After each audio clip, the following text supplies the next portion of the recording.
भगवान के धुन में, क्योंकि जैसे जैसे बुढ़ापे आता है तो उन्हें मालूम होता है नरक है। ये अविश्वासी लोगों को भी थोड़ा भर मालूम है। हालेलुया। नरक भी है, ये प्रभु को नहीं जानते उन लोगों को भी मालूम है कि स्वर्ग भी है, नरक भी है। नरक में दुख है और स्वर्ग में शांति है। लेकिन कौन स्वर्ग ले जाएगा ये सारे लोगों को मालूम नहीं। लेकिन प्रभु के लोगों को मार्ग, सत्य, जीवन यीशु है। जीवन का मार्ग वही है। इस दुनिया का जीवन सफर पूरा होने के बाद स्वर्ग में अनंत जीवन वही है। इसीलिए यीशु ही मार्ग, यीशु ही सत्य, यीशु ही जीवन। हालेलुया। इसीलिए लेकिन विश्वासी लोगों को ये बातें हमें पक्की होना, विश्वास में नहीं थे, उस दुष्ट के वश में थे। और अब हम प्रभु में आए हैं तो हम परमेश्वर के राज्य के अंदर है। अभी प्रभु के राज्य के अंदर है तो हमारा रिश्ता बाप बेटों के समान होना चाहिए। माता पिता जिस रीति से अपने अपने परिवार में, अपने घर में है, हमारा रिश्ता माता पिता के साथ किस रीति से हम खुलकर बात करते हैं। बच्चे के बातें पिता जानते हैं और पिता की बातें बच्चे जानते हैं कि पिता मुझसे प्रेम करता है। हालेलुया। बच्चे मेरी सुनते हैं। इस रीति से घर के अंदर पारिवारिक रिश्ता बना रहता है। बाइबल इसी रीति से कहती कि यदि तुम्हारा रिश्ता परमेश्वर के साथ अच्छा बना रहेगा, परमेश्वर के साथ तुम्हारा संबंध अच्छा बना रहेगा, तो परमेश्वर तुम्हारे साथ रहेगा। प्रभु का वचन कहता है मैं तुम्हारे संग रहूंगा, तुम्हारे साथ भोजन करूंगा। हालेलुया। जिस रीति से इस दुनिया में यीशु मसीह आकर उसने कहा मैं तुम्हारे संग भोजन करूंगा। हालेलुया। लेकिन वो आत्मा है अभी, तो वो आत्मा हमारे संग, हमारे अंदर बैठी हुई है। हालेलुया। हालेलुया। अभी हमें परमेश्वर का वचन क्या कहता है? मुझसे अलग होकर तुम कुछ भी नहीं कर सकते। हालेलुया। अभी परमेश्वर का वचन क्या कहता है? सच्ची दाखलता में हूं और मेरा पिता की शान है। जो डाली मुझ में है और नहीं फलती उसे वो काट डालता है, और जो फलती उसे छांटता है। संतरे की कटिंग होते है, हर लोगों की, बहुत सारे लोगों के खेत के अंदर संतरे हैं। ये साल अच्छा फसल आया, अगले साल और अच्छी कटिंग होती है ताकि और फलना चाहिए। इसी रीति से संतरे की कटिंग होती ताकि वो अधिक फले, अधिक गहरा बनता जाए। पानी सिंचाई उसकी होती है, देखकर ध्यान दिया जाता है। क्यों? क्योंकि और वो फलने वाला बने, अधिक फल लाए, इसलिए उसकी कटिंग किया जाता है। उस रीति से परमेश्वर का वचन कहता है जो डाली मुझ में है, जो फलती है उसे छांटता है, नहीं फलती उसे काट दिया जाता है। काटी हुई डाली कहाँ काम आएगी? काटी हुई डाली एक ही बात है, उसे जलाने के लिए काम आएगी। जो डाली मुझ में है और नहीं फलती वह काट डालता है, उसे वो काट डालता है, और जो फलती उसे छांट देता है।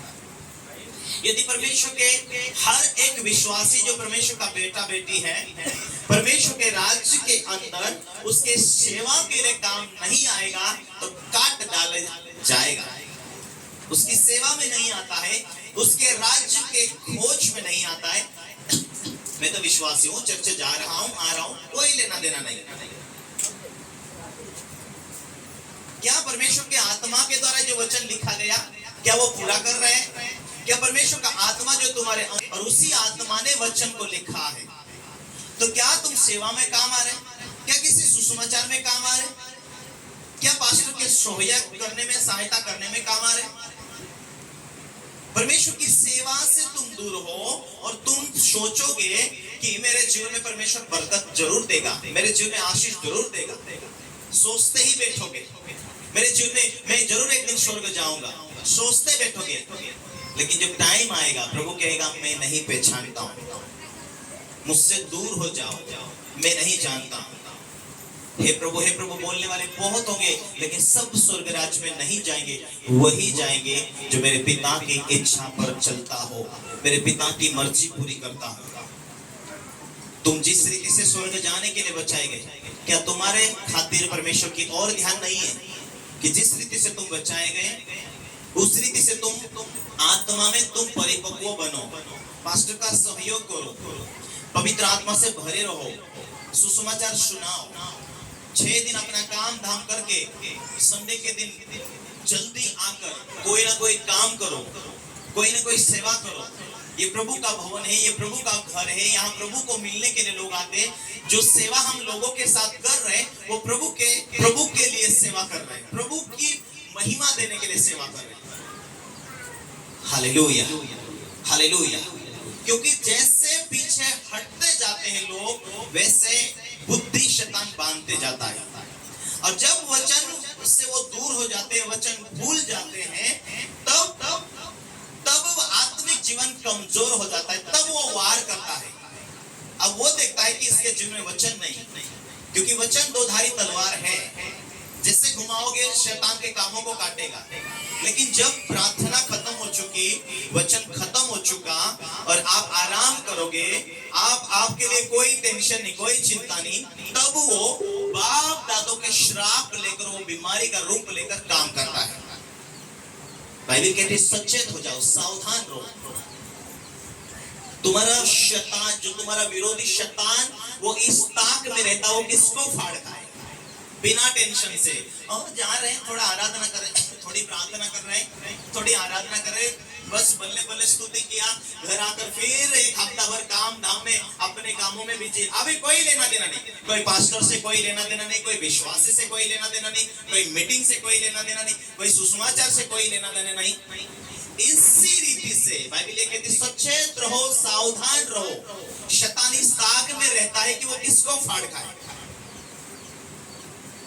पास्टर सेलेस कहता था कि 200 से ज्यादा पास्टर, हजारों लोग विश्वासी कोरोना की बीमारी के टाइम में वो मर गए।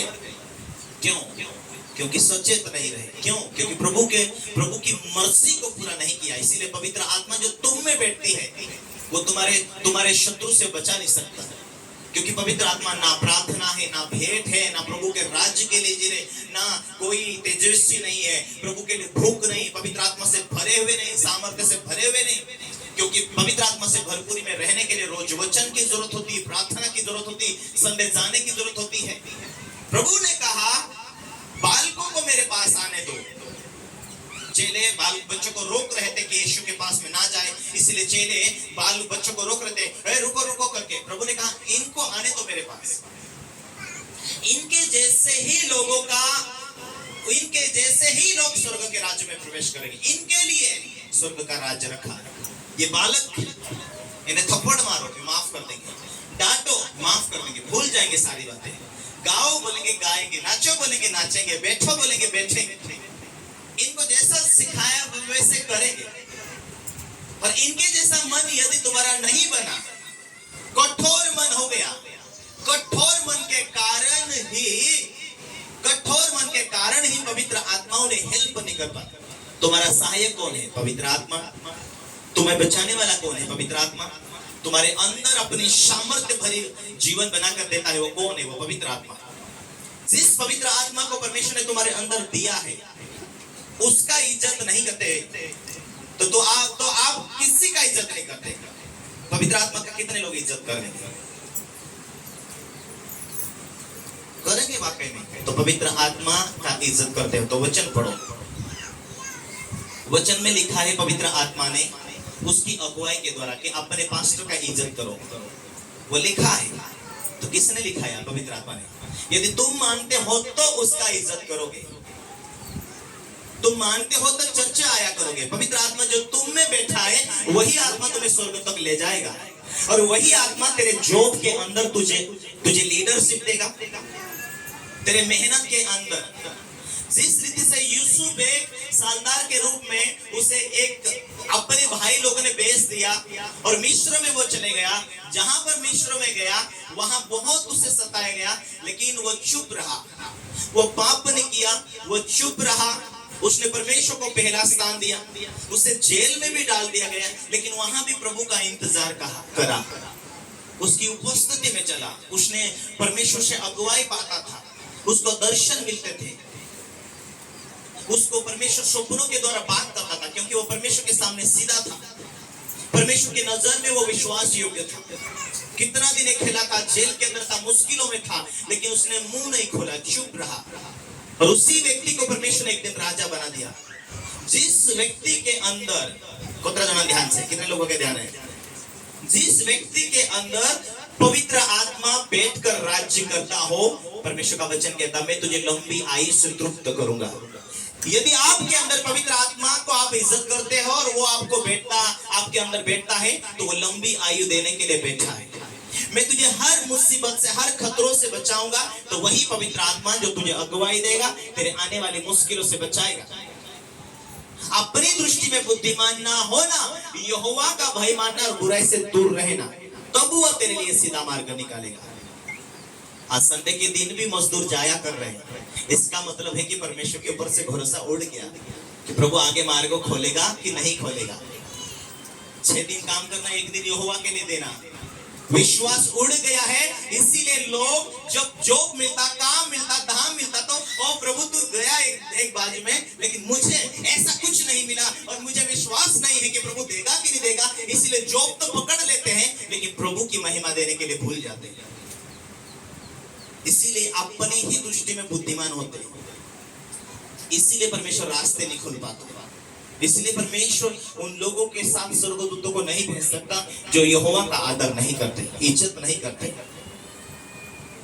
Hallelujah, hallelujah, hallelujah. इसीलिए कठोर विश्वासी की निशानी ये होगी, वो शादी ब्याह में भी जाएंगे, फिल्मी गानों के ऊपर नहीं नाचेंगे। अपने घर शादी आएंगी, वो कितना भी संसारिक लोगों को उकसाने पर भी वो फिल्मी गाने नहीं बजाएंगे, वो दारू नहीं पिलवाएंगे, वो स्थिर रहेंगे प्रभु में। वो प्रभु को इज्जत करते तो हजारों में इज्जत करना। हालेलुया। अपने आप को प्रभु के राज्य के लिए कठोर बनाना है। प्रभु को आकर एक चेले ने कहा, प्रभु हमें इन 12 चेलों में से कौन बड़ा है हम में से? प्रभु कौन बड़ा हम में से? ये डिस्कशन चल रही था उनका बीच में। ये बड़ा है, यूहन्ना बड़ा है, या पतरस बड़ा है, या कौन बड़ा है उनमें से? प्रभु ने कहा जो तुम में बड़ा होना चाहिए वो छोटे बनो। यही हमारे जीवन के अंदर सबके लिए नम्रता दर्शाती कि हम हमारे जीवन में कितने नम्र बने, हम कितने चिरो बने, हम कितने प्रभु की उपस्थिति के लिए खोज रखे, वो हमें ऊंचाई की ओर ले जाती है। हमारे जीरो बनने का कारण होता है कि हमारे लिए परमेश्वर मार्ग खोले, परमेश्वर हमारे रास्ते खोले, कठिनाई की परिस्थितियों से हमें बचाए। प्रेरित का किताब 3:26 में से लिखा है कि पहले परमेश्वर ने तुम्हारे बीच में एक दास को चुनकर तुम्हारे बीच में भेजता है कि तुम में से बुराई को छोड़कर भलाई को दे। इसीलिए जब तुम उसका इज्जत करते, मानते कि प्रभु आपसे ये कहता है करो, आप घुटने देकर हाथ उठाकर खड़े हो जाते, परमेश्वर काम करना शुरू करता है। प्रभु तुझे ऐसा ही वचन पढ़ने, प्रार्थना करने, आज्ञा पालन करने के द्वारा छुटकारा देगा। आप वैसा करते हैं, परमेश्वर आपको छुड़ाता है। कोई अगुआ है जो आपके बीच में प्रीचिंग करता है, आप उसकी मानते हैं, आप उसके ध्यान देते हैं कि सच है यार कि प्रभु ने हमें एक अगुआ दिया, हमें मानना चाहिए, हमें लागू करना चाहिए। चाहे चर्च में आप पहली बार क्यों ना आए हो, दूसरी बार क्यों ना आए हो, आप परमेश्वर का इज्जत करते हो, आप प्रार्थनाएं करेंगे, जाकर मीटिंग में आया करेंगे। दुनिया के दबाव आपके ऊपर होने के बावजूद भी आप मीटिंग में आना नहीं बंद करेंगे।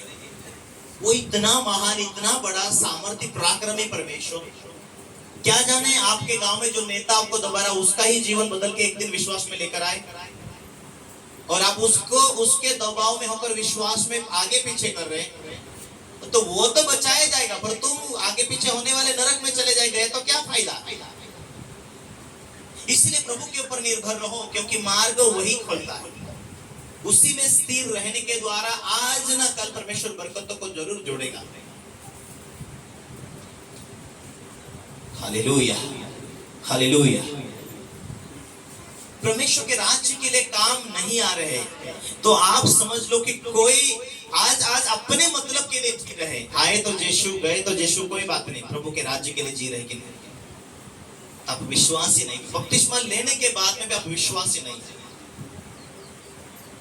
यदि आपका बच्चा ऐसा हो, आपकी बेटी ऐसी हो, या आपका बहू ऐसे हो, आपका परिवार में कोई ऐसा, आप रो नहीं रहे, उनके लिए मांग नहीं रहे। परमेश्वर का वचन कहता मांगो तो तुम्हें दिया जाएगा।